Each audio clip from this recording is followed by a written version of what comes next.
Student, स्वागत है आपका हमारे यूट्यूब चैनल परफेक्ट नॉलेज में। जैसा कि आपको पता है, हम कक्षा 10 का बेसिक मैथ पढ़ा रहे हैं और पार्ट हमारे 11 कंप्लीट हो चुके हैं। पार्ट 11 में हमने पढ़ा था घन, घनमूल और दशमलव संख्या का घन और दशमलव संख्या का घनमूल। आज पार्ट बारे में हम पढ़ेंगे एलसीएम और एचसीएफ के बारे में, बिल्कुल विस्तार पूर्वक पढ़ेंगे। तो आइए देखते हैं।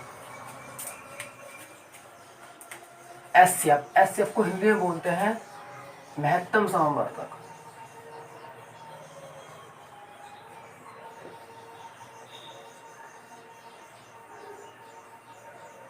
महत्तम समावर्तक।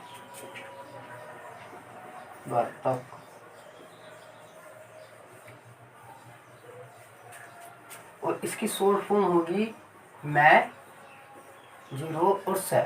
शॉर्ट में आपने सुना होगा कि मैं से इसे शॉर्ट बोल देते हैं ना। तथा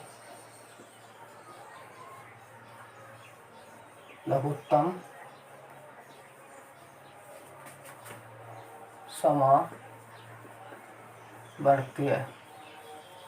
इसे हम बोल देते हैं शॉर्ट में लेस। अब देखिए, महत्तम समवर्तक यानी कि मैस है तथा लघुत्तम समवर्तक यानी कि लेस है। अब इन्हें इंग्लिश में क्या बोलते हैं ना, तो वो देखेंगे। उसे इंग्लिश में बोलते हैं हाईएस्ट। सम मतलब होता है, देखो इसमें अगर इसका संधि विच्छेद करूं तो ये सम प्लस अपवर्तक होगा, है ना। तो सम का मतलब होता है कॉमन,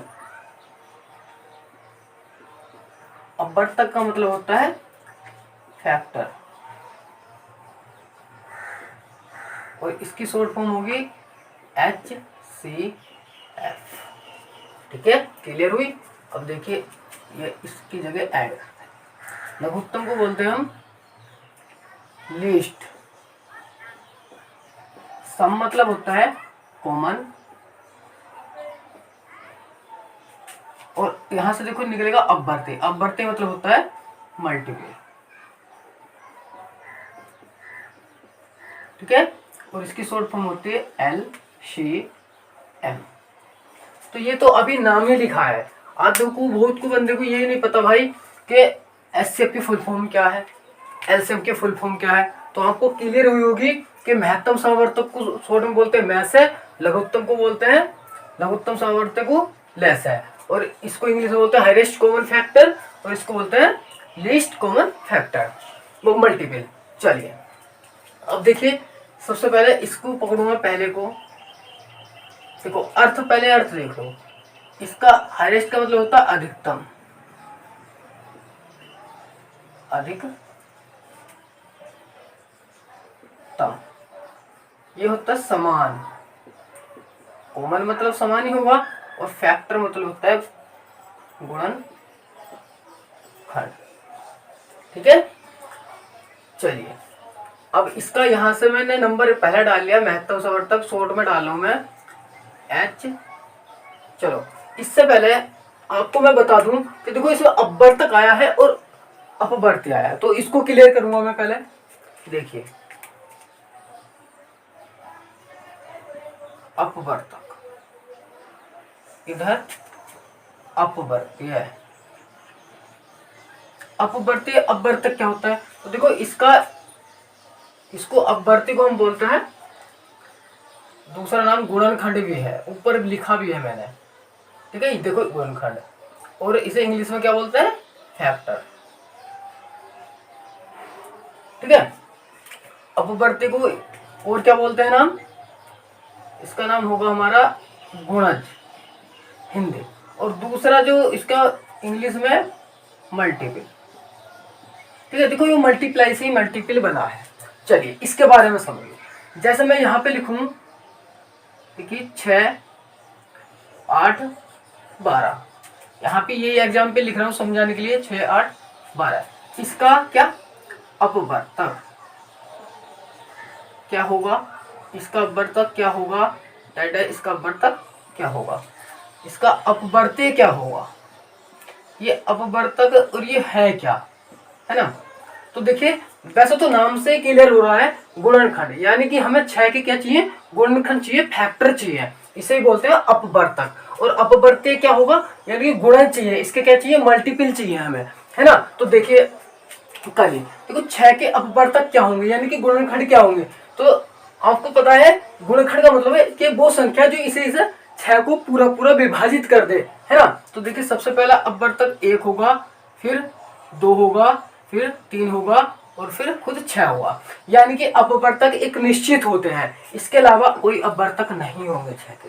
ठीक है, चलिए इस तरीके से 8 के बताइए। एक तो सबका अपवर्तक होगा, ठीक है, क्योंकि एक सबको डिवाइड कर देता है। अब देखिए 2 होगा, 4 होगा और 8 होगा, इसके अलावा होगा नहीं, और नहीं करते विभाजित। 12 कीजिए, 1 होगा, 2 होगा, 3 होगा, 4 होगा, 6 होगा और 12 होगा। ये हुए अपवर्तक। ठीक है, चलिए अपवर्तीय सबसे पहले देखो 6 होगा, खुद पहले अपवर्तीय जो संख्या उसका खुद वही संख्या होगी 6 होगा, क्योंकि देखो 6 इसका मल्टीपल यानी कि एक 6 की गुणा 1 से कर दो, 6 के ना 6। फिर दूसरा क्या होगा 6 दूनी 12, 2 से करो, 6 18, 6 चौक 24। ये इस तरीके डाटा चलते चले, ये नहीं बता सकते हम कितने होते हैं, ये जितने मल्टीप्लाई करेंगे आगे को चलते चले जाएंगे। इस तरीके से 8 का 8, 8 दूनी 16, 8 से 24, 8 चौक 32, इस तरीके से। ऐसी 12, 24, 36, 48, 43, इस तरीके से हमारे अपवर्तीय होते हैं। ठीक है, तो अपवर्तीय और अपवर्तक में आपको अंतर पता होना चाहिए, कौन से क्या होते हैं ये भी पता होना चाहिए, है ना। अब देखो मल्टीपल से पता चला, इसके मल्टीपल बता रहे हैं कि हमें पहले 1 से मल्टीपल करना, फिर 2 से, फिर 3 से, ऐसे कंटिन्यू ये निकल जाते हैं। और ये निश्चित नहीं होते हैं, ये निश्चित होते हैं।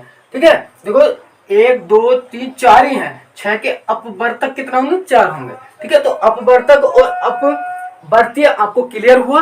अब मैं पढ़ता हूं इनकी परिभाषा और इनके बारे में एग्जाम्पल लिख के आपको समझाऊंगा। ठीक है, ये आपको समझाना जरूरी था, क्योंकि देखो महत्तम तो हाईएस्ट अधिकतम तो आपको पता चलेगा जो अधिकतम होगा, और सम मतलब जो कॉमन होगा, लेकिन ये गुणनखंड का नहीं पता चल रहा था आपको, है ना। यानी कि अपवर्तक, ये हिंदी में गुणनखंड का भी आप लगा लेंगे, फैक्टर भी आप लगा लेंगे, लेकिन अगर ये आ जाए ना अपवर्तक तो अच्छे घूम जाते हैं कि अपवर्तक क्या है ये। तो अपवर्तक और अपवर्तीय मैंने क्लियर कर दिया कि अपवर्तक को ही गुणनखंड कहते हैं, ठीक है, और अपवर्ती को हम गुणज कहते हैं, यानी कि मल्टीपल।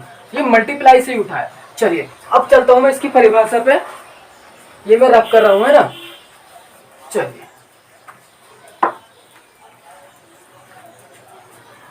अब देखिए एचसीएफ की परिभाषा, एचसीएफ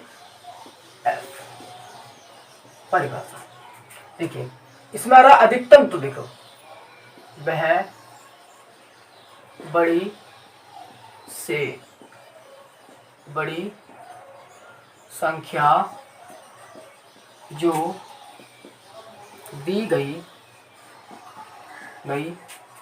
दो या दो से अधिक संख्याओं को पूरा या पूर्णतः है ना, एक ही मतलब है इसका। पूर्णतः को भी यानी कि पूरा विभाजित करेगा, पूरा विभाजित कर दे, वह उन संख्याओं का HCF होता है। ठीक है, परिभाषा बोर्ड का है। देखिए वह बड़ी से बड़ी संख्या यानी कि जो बड़ी से बड़ी संख्या होगी और 2 या 2 से अधिक, यानी कि हम जो HCF 2 या 2 से अधिक संख्याओं को काट सकते हैं। 2 या 2 से अधिक संख्याओं को पूरा विभाजित करेगी, यानी बड़ी होनी चाहिए और दोनों संख्याओं को उससे ज्यादा संख्याओं को पूरा विभाजित करनी चाहिए। ठीक है, चलिए जैसे एग्जाम्पल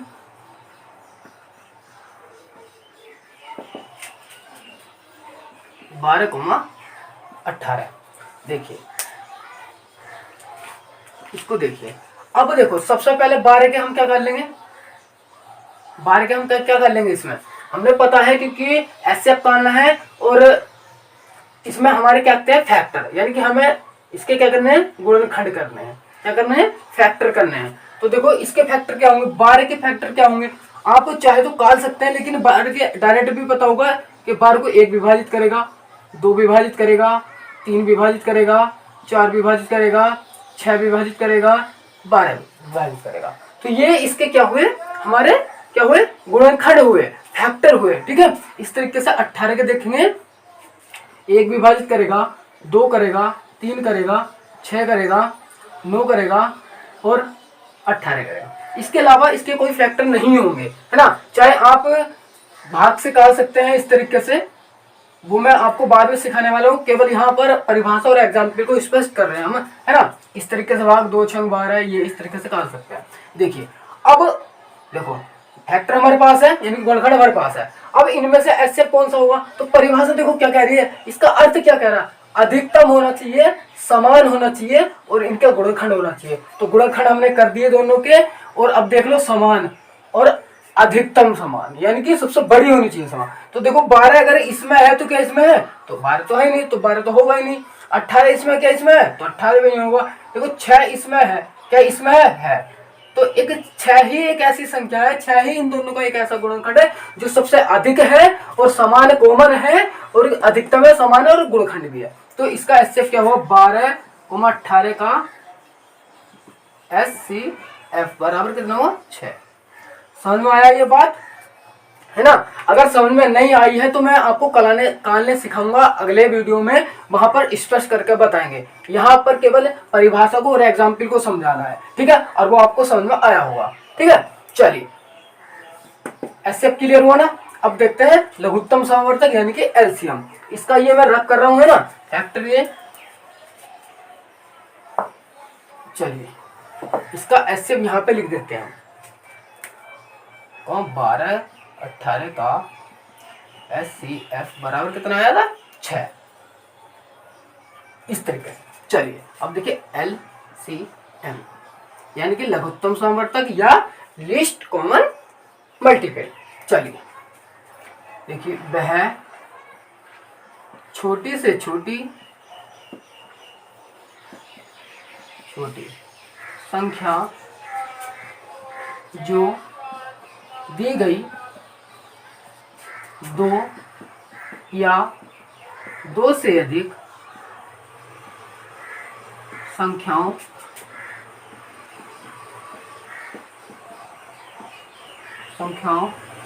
से, क्या संख्याओं से, इन संख्याओं से पूर्णतः या पूरी या पूर्णतः है ना, दोनों का एक ही है, मैंने पहले ही बताया। पूर्णतः पूरी क्या हो जाए, विभाजित हो जाए, हो वह उन संख्याओं का एलसीएम, ये संख्याओं का एलसीएम होता है। चलिए देखिए इस परिभाषा में सबसे पहले तो छोटा जो होगा, क्योंकि हमने शुरू में लिख दिया लिस्ट। अच्छा अभी अर्थ रह गया उसका। चलिए अर्थ देखिए, लिस्ट मतलब होता है छोटा, कॉमन मतलब समान, और मल्टीपल माने आपको पता है क्या होगा, गुणज, यानी कि इसका गुणज होगा, या गुणनफल भी कहेंगे तो भी हमारा राइट होगा। गुणनफल ये इसका जो गुणनफल आएंगे, ठीक है। तो देखो अर्थ बता रहा है कि वह छोटी से छोटी संख्या जो दी गई 2 या 2 से अधिक संख्याओं से पूरी विभाजित हो, वह उन संख्याओं का एचसीएफ होता है। यानी कि वो जो संख्या होगी जो सबसे छोटी होगी और उन दी गई संख्याओं से विभाजित होगी, वो क्या होगी, हमारी एलसीएम होगी, एलसीएम होगा वो। ठीक है, चलिए जैसे देखिए 6,4। देखिए अब सबसे पहले देखिए 6 से कौन कौन सी संख्या विभाजित हो सकती है, यानी कि 6 के गुणज कौन कौन है, 6 के कौन कौन गुणज है। सबसे पहले 6 है, क्योंकि 6 आता है पारा में, फिर उसके बाद 12 है, 18 है, 24 है और 30 है। इस तरीके से हमारे क्या है, मल्टीपल है। देखो परिभाषा इसका खुद अर्थ बता रहा है। अगर आपने अर्थ समझ लिया, सब कुछ समझ लिया, क्या बता रहा है, अर्थ बता रहा है कि गुणज होंगे, तो गुणज कर लिए। अब 4 के गुणज देखिए, 4 का क्या होगा, पहले 4 ही होगा और 8 होगा, 12 होगा, 16 होगा 20 होगा, 24 होगा, डैश डैश डैश, इस तरीके से चल रहे हैं। अब देखिए हमने तो काल दी, जैसा उसने कहा कि गुणज है, हमने गुणज काल दी, क्योंकि हमारे क्या आते हैं एलसीएम में गुणज आते हैं। लेकिन अब गुणज में हमें चेक करना है, क्या करना है कि छोटा होना चाहिए, समान होना चाहिए, और क्या होना चाहिए, इनका गुणज होने चाहिए। तो गुणज मैंने काल दी दोनों की। अब देखो समान देखो और छोटा देखो, छोटा हो और समान हो, तो देखो इधर से देखेंगे 6 इसमें है क्या, तो इसमें है नहीं है, तो 6 तो होगा नहीं। 4 चेक करो, 4 इसमें है क्या, उसमें है, 4 भी नहीं है। 12 चेक करो, 12 इसमें है क्या, इसमें है। तो सबसे छोटा क्या मिला हमें, 12 मिला। तो 12 ही इसका क्या होगा, एलसीएम होगा। 6,4 का एलसीएम बराबर 12, क्योंकि 12 ही एक ऐसी संख्या है सबसे छोटी जो इससे भी विभाजित है और इससे भी विभाजित है, यानी कि 4 से भी विभाजित है और 6 से भी विभाजित है ना। तो देखो ये हुआ हमारा परिभाषा एग्जाम्पल। अब मैं इन दोनों को याद करने के लिए एक फैक्ट बताता हूं आपको, वो फैक्ट आप याद कर लेंगे, उससे हो जाएगा। देखिए इसमें आया था बड़ी, देखो सबसे पहला फैक्ट है यही कि एचसीएफ मतलब अधिकतम याद रखेंगे, अगर अर्थ ध्यान रख रहे तो भी आप ध्यान रख लेंगे। तो सबसे पहले बड़ी से बड़ी होगी, और देखो संख्याओं उस 2 या 2 से अधिक संख्याओं को विभाजित करेगी, है ना। अब देखो इसमें वह छोटी से छोटी संख्या जो दी गई 2 या 2 से अधिक संख्याओं से, इसमें काला मार्कर यूज करेंगे आपको स्पष्ट दिखाने के लिए। ये देखिए इसमें जो होगा, इसमें क्या होगा, इन संख्याओं से मतलब इन संख्याओं से कोई संख्या विभाजित होगी, छोटी होगी, संख्याओं से विभाजित पूरी विभाजित हो, यानी कि जो संख्या देगा तुम्हें उनसे विभाजित होगी। और कौन सी होगी, सबसे छोटी, वही क्या होगी, हमारी एलसीएम होगी, ठीक है। लघुत्तम समावर्तक होगी, यानी कि लैसा होगी, ठीक है। इसमें क्या है कि इन संख्याओं को देखो, इन 2 या 2 से अधिक संख्याओं को, यानी कि जो संख्या दी आपको 2 या 2 से अधिक कितनी भी दी हो, उन संख्याओं को जो संख्या विभाजित करेगी और को कैसी होनी चाहिए, सबसे बड़ी होनी चाहिए, क्योंकि हमें अर्थ में बता दिया कि अधिकतम समान गुणनखंड होना चाहिए, यानी उनका गुणनखंड होना चाहिए और अधिकतम होना चाहिए, समान होना चाहिए। तो यानी कि जो संख्या दी है तुम्हें, ठीक है, क्या होगी कि ऐसी संख्या ढूंढनी है कि जो सबसे बड़ी है और समान है दोनों में, और दोनों को क्या करे, पूर्णतः विभाजित करे। तो एक 6 ही ऐसी है जो दोनों को विभाजित करेगी, समान होगी और सबसे बड़ी है। इसके अलावा कोई बड़ी संख्या 6 नहीं है जो इन्हें क्या करेगी, विभाजित करेगी, ठीक है। तो ये हमारा एचसीएफ और एलसीएम क्लियर हुआ बिल्कुल। अगले पार्ट में, पार्ट 13 में मैं आपको कानले सिखाऊंगा। इसकी विधि है जैसे अभाज्य गुणनखंड विधि है, भाग विधि है ना। इस तरीके से ये एचसीएफ में कानले सिखाऊंगा, क्योंकि पहले चैप्टर में उसका ही वर्णन है। अब ऐसे क्या कर देंगे तो चैप्टर आपको क्लियर समझ में आएगा, ठीक है। तो चलिए पार्ट 12 में इतना ही। आई होप अगर आपको ये वीडियो पसंद आई हो और अच्छी लगी हो तो लाइक करिए और अपने दोस्तों में शेयर कीजिए, ताकि वे भी अच्छे से पढ़ सकें और अपने अच्छे नंबर ला सकें और अच्छी नॉलेज ले सकें, ठीक है। और चैनल को सब्सक्राइब कर लीजिए, क्योंकि आप पे सबसे पहले वीडियो पहुंच सके इसलिए, ठीक है। चलिए ये वीडियो यहीं बंद करते हैं। जय